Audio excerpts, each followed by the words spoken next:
Hi! In front of me is Motorola Moto G42, and today I would like to show you how you can change font style on this Motorola.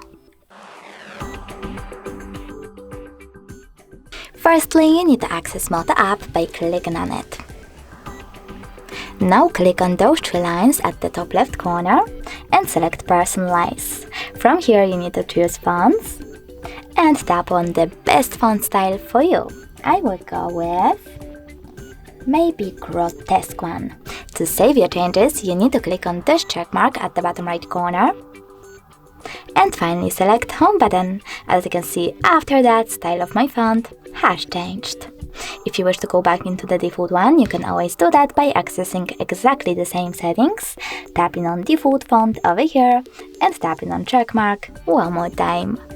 Thanks so much for watching. If you enjoyed this video, don't forget to leave a like, comment and subscribe.